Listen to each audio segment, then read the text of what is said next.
By now, you're a Toniebox Pro, but maybe you want to add others to join the fun. Simply go to your app, click on the 3 dots and go to Household.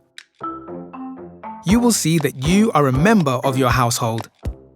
To add another member, click the red plus sign, enter their email address, and choose the rights you would like to grant that member.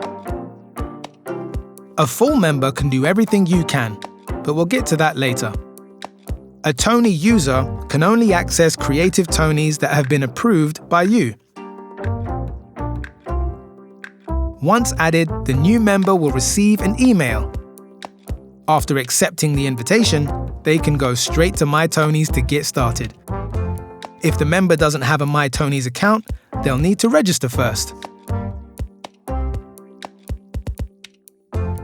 If you have added them as a Creative Tonie member, you can grant them access to selected Creative Tonies.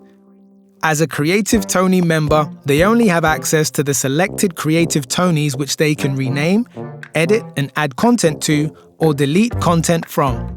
If you've selected them to be a full member, they can do a lot more. On top of what a Creative Tonie member can do, they can also make changes to the Tonie boxes in your household, like changing their names or adjusting their maximum volume.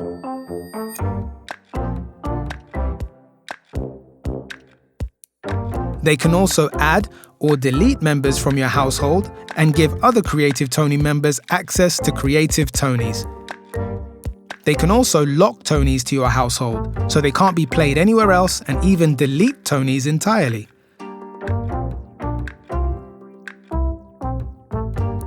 If you'd like to change their access rights, you can simply go to your member overview to change their membership rights.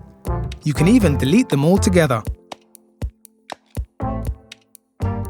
And another thing, this button lets you control whether you want to allow Creative Tonies from outside your household to be played on your Toniebox. You can also delete your household entirely. Even a full member won't be allowed to do that. That's it. Enjoy exploring the world of Tonies with your little listener.